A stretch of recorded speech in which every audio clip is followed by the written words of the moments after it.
Tim Gabungan Pengawas Pangan Kabupaten Tangerang menemukan makanan mengandung formalin dan obat keras kadaluarsa beredar di Pasar Babakan, Kecamatan Legok. Lebih dari 50 sampel makanan dan buah-buahan serta sayuran dan ikan diuji langsung oleh petugas.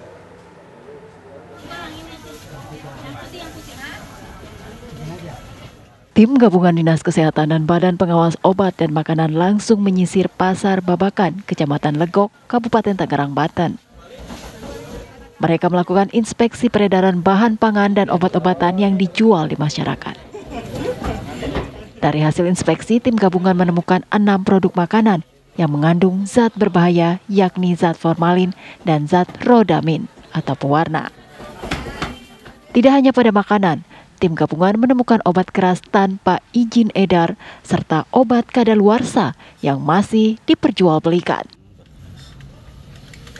Dari Dinas Kesehatan menguji 33 sampel pangan, di mana ditemukan 1 sampel positif formalin dari sediaan mie basah. Kemudian dari Balai Besar POM Tangerang, dari 20 sampel ditemukan 5 sampel positif, diantaranya tahu putih besar, tahu coklat kotak, tahu kuning, dan mie kuning. Sedangkan 1 produk pangan positif rodamin adalah sediaan pacar Cina. Petugas meminta agar para pedagang bijak dalam berniaga, serta tidak menjual makanan dan obat-obatan yang mengandung bahan pengawet dan bahan berbahaya lainnya. Dari Kabupaten Tangerang, Kusnaidi, TV One mengabarkan.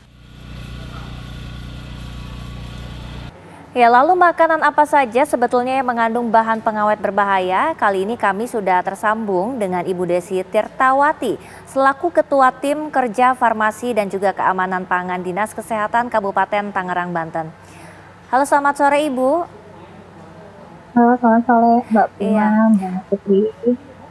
Ibu, berdasarkan hasil pantauan begitu ya, jenis makanan apa saja yang terpantau ada formalinnya, Bu?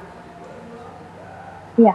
Jadi beberapa bahan pangan yang umumnya biasa mengandung formalin ini biasanya ada pada sediaan mie kuning basah, Mbak. Kemudian juga ada tahu, baik tahu putih, tahu kuning maupun tahu coklat. Kemudian untuk pewarna biasanya ada pada sediaan pacar Cina. Oke. Ini yang berada di pasar-pasar tradisional ya, Bu ya? Iya, betul. Oke, pemantauannya biasanya rutin hanya di menjelang Lebaran bulan puasa saja atau memang rutin dilakukan, Bu? Dan peredaran dari produk-produk formalin ini biasanya meningkat di bulan Ramadan ini saja kah atau memang biasanya juga banyak beredar begitu? Ya, jadi kami dari Pemerintah Kabupaten Tangerang, kami ada tim pengawasan obat dan makanan, biasanya memang melakukan intensifikasi pengawasan obat dan makanan secara rutin, Mbak. Setahun biasanya 2 kali. Ini biasa kita lakukan di baik itu sarana distribusi maupun produksi. Untuk bahan makanan berformalin ini tidak hanya ada pada saat menjelang puasa ataupun Lebaran, tetapi memang setiap saat memang ada bahan mengandung formalin. Tetapi alhamdulillah dari tahun ke tahun jumlahnya menurun ya. Kalau berdasarkan pantauan kemarin, Bu ya, tingkat kadar batas formalinnya itu seperti apa hasilnya? Apakah tinggi sekali dan dampaknya ini akan seperti apa? Ya? Berbahaya. Iya.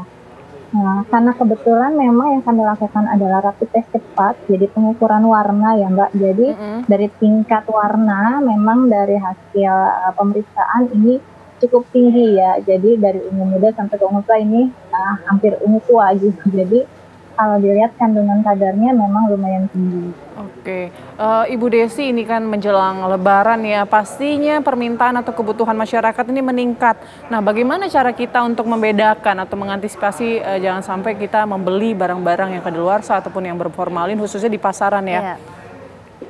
Iya, baik. Jadi memang untuk melakukan pembelian makanan yang diduga mengandung formalin, biasanya kita bisa lihat dari organoleptiknya, baik dari bau, dari warna, kemudian juga dari teksturnya.